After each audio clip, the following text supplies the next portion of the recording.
What makes a guitar solo a good guitar solo? It's instinctive. I don't read music. I hear a solo and then I try to play it. Your guitar solos are guitar solos that you can actually sing without a guitar. Writing music or performing the music live? I love in the 80s, it was so loud and we used to say like 1 or 2 gigs in 5 will be a good sound. The rest of it's just like... do you feel scared at all, or is just another day? Okay, Adrian, first things first, for taking this out of the way, for me, it's a huge honor to have you, here. Thank you very much for taking the time. Thank you. Thank you. You had a massive impact in my musical career. So that out of the way. All right. we can start with the interview. Since Modern Guitar Lab is a guitar-oriented channel, everything will be a little bit, around the guitar, if you don't mind. Sure. Okay. Sure. So my very first question will be, do you still have any kind of a practice routine? Do you enjoy investing time in improving your guitar playing, like new styles, jazz, blues, other than stuff you have to play as a job? I love other styles of music. I like people call it a guilty pleasure. I love to watch country guitarists. I mean, they're amazing on the Telecasters, clean sound. People like Jerry Reed, who was he was an actor and a country musician, but an incredible guitarist and singer.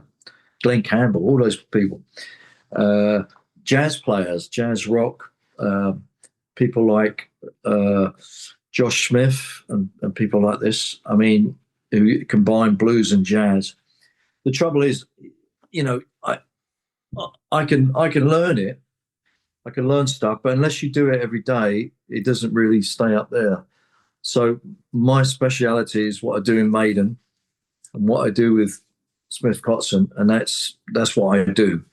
So the other stuff, I do enjoy listening to other types of music and appreciate it. But as for mastering it, I mean, you have to specialize it. Probably if you put, Josh Smith or Jerry Reed, well, you'll have trouble with Jerry Reed because he's not alive anymore. But you put them in Iron Maiden, they'd probably be like, "Oh, what do I do?" They're brilliant, but maybe they couldn't do that so easily. I don't know. Okay. We all have our fields. It's difficult to be, to do everything because you have to do it all the time, every day. So, but I do enjoy playing the guitar, and I do.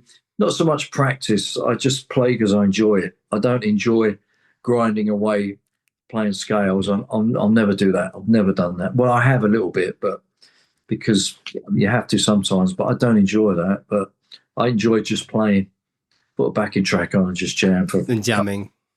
Yeah, that's great. Of course. I know you are a really outstanding songwriter, but also your leads are.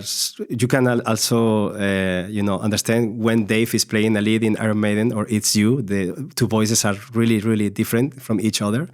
In your opinion, what makes a guitar solo a good guitar solo? It's with me. It's instinctive. I don't read music, but I think I've got a sense of melody. Because I grew up singing, I still sing. I loved the Beatles when I was growing up. So, I appreciate the craft. When someone like George Harrison played a solo, it was like a musical piece, Even Van Halen, his playing is actually very melodic. His riffs and stuff, and his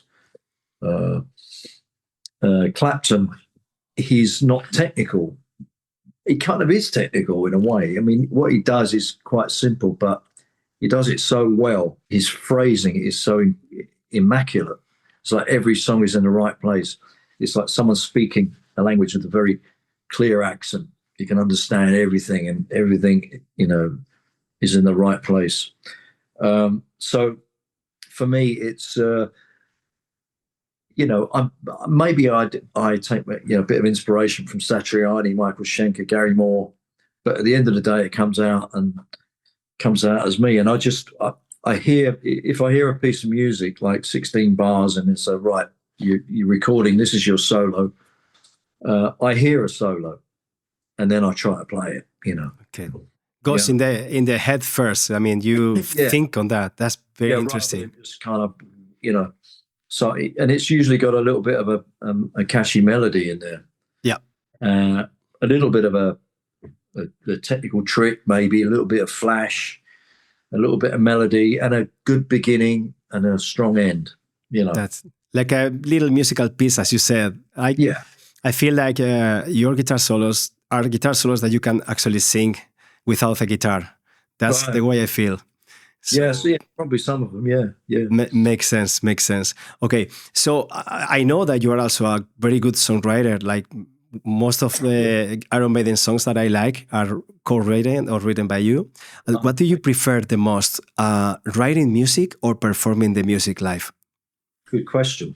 I love the writing process, especially when you get the initial idea and there's that rush of energy and excitement. Oh yeah, this is going to be a good one, but it's a good riff and the drums are going to do this. I can hear, But then that's when the work comes in. You have to craft it. You have to shape it. You have to arrange it to get the maximum mileage out of the idea. So I still enjoy that. And it's really gratifying when you sit down and you listen back to it and you go, oh, that just started out as a little idea and now it sounds like a massive, piece. Performing, it's a bit more hit and miss, especially in the early days when you didn't have the good monitoring that we have now. Now we have in-ear monitors, which makes things so much easier. I mean, in the 80s, we were so loud, and it was we used to say like 1 or 2 gigs in 5 will be a good sound. The rest of it is just like, because you're playing in these big places like echo, and so it's much easier to perform live. I enjoy it almost more now playing live because of the monitoring is so good. That makes sense. Yeah. So I can tell I paid my dues, Yeah, for sure. So I understand that you really love the writing process. So I have this question that how different is writing for Iron Maiden and writing with Richie Kotzen for you? It's quite different. I mean, with Maiden, I still spend a couple of weeks before every Maiden album. I sit in my home studio because we're all separated all over the world, so we're not together. With Maiden, so I'd always have 6, 8, 10 ideas, like in a demo form. So they'll have drums, guitars, even some melodies on the guitar. Then, depending on the idea, I'll show it to Steve or Bruce. But Steve is almost more into writing lyrics and melodies these days. So quite often, he'll just write the lyrics to what I've written, But I write lyrics as well and titles, I think there was a song called Speed of Light a couple of albums ago, and I had that idea and Bruce liked the title, but then he wrote around, but I had the title and the kind of melody for that. Writing on the Wall was the same thing. I had the title for that, but Bruce took it, took it further on. So, it's all about, sparking off someone else, which is great. With Richie, I would take a riff and a drum beat and bring it in. He's really good at coming up with choruses. He's very good at lyrics because he's made like 20 solo albums, Yes. So he's great to write with. He'll always make something work. He'd always get the best out of an idea, Yeah. I was surprised with the first album by you and Richie Kotzen, because that was not 2 worlds for me that I never imagined to be together at some point. It was a beautiful thing, I have to say. Yeah, well, my wife was a fan of his music. I was kind of vaguely aware of him. And then she played me this stuff that he did live in South America. Who's this guy? I mean, he sings amazingly, plays incredible. And so we bumped into him because I bought a house on the west coast of America, and Los Angeles. A load of musicians here, anyway, I got to know Richie and his wife, and we became friends. I used to have parties. We used to jam like Stevie Ray, Bad Company, all that sort of stuff. And then after one of these jams, my wife said, why don't you and Richie write together?" I said, "Well, Richie's a great singer, guitarist, right? What does he need me for?" But I took some ideas around there, and by the end of the first day, we had a song called "Running" and "Scars." So, that was it. We were off and running there. Okay, perfect. So when it comes to writing, Adrian, do you work always with the guitar or with notes in your head, or do you use other instruments? Like, I don't know, are you good at playing piano, or maybe you play a little bit drums? Just guitar? Just guitar, really. Bit of bass. I can mess around on the drums, but I don't. Richie plays pretty good drums. In fact, he played on a couple of tracks. But no, I wish I could play piano, but I think you have to, like I was saying before in the first question, you have to dedicate yourself and do something every day to play piano. And I just don't have the patience to really learn it. So, as far as guitar, I'm quite into effects. So I like to try, and every time I do an album, I'll bring in a new effect or something. Okay. And maybe that'll inspire a song, like the song "Wasted Years." When I was in Japan in the 80s, they gave me a guitar synthesizer, one of the first ones, a Roland. I remember getting it out of the box, and we were rehearsing in the Channel Islands in Jersey. And I plugged it in, and it just started making this crazy noise. I was just like, what? But it was like a sequence. And I kind of listened to it, and then I started playing this riff, and it was like "Wasted Years."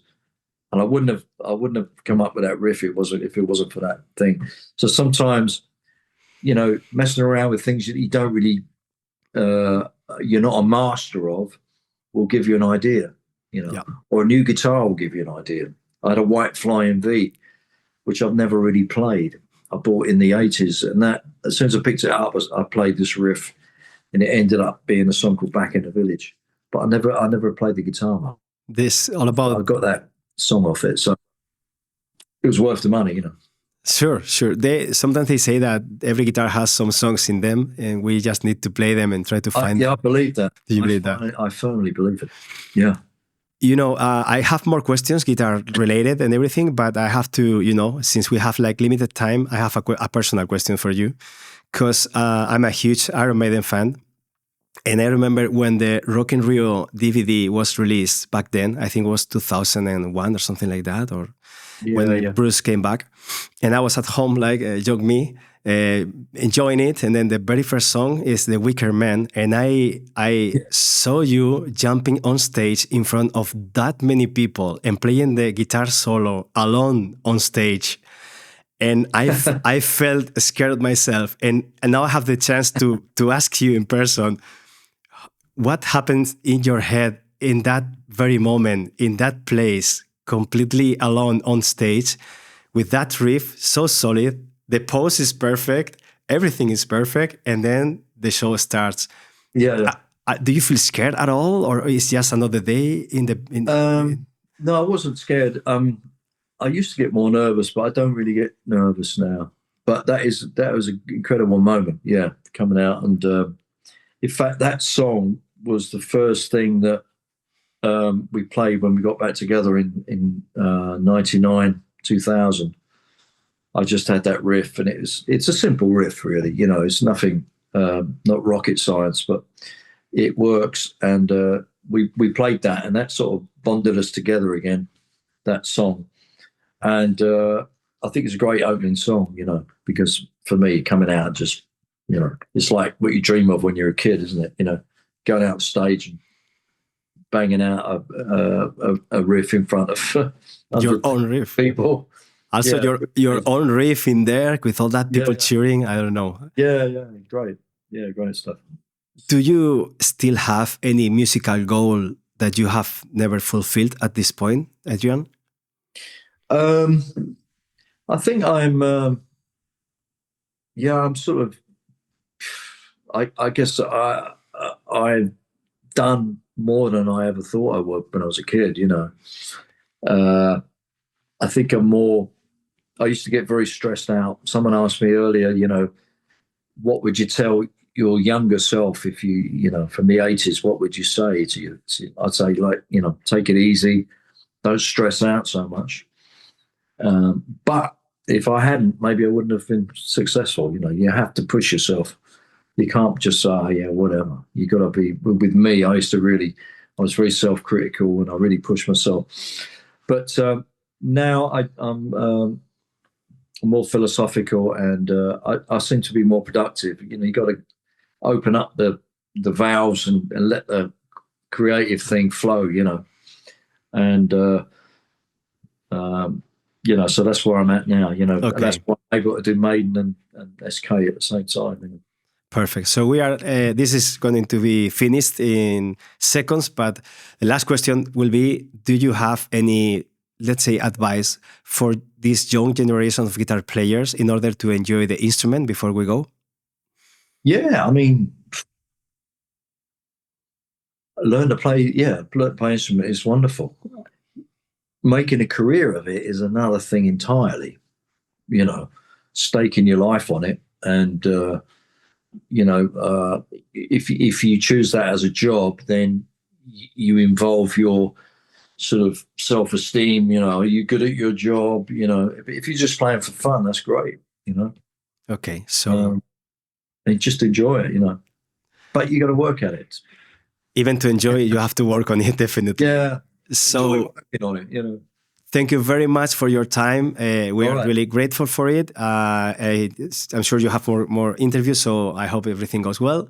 And I hope to see you down the line, probably with you on stage, and I'm cheering up for you.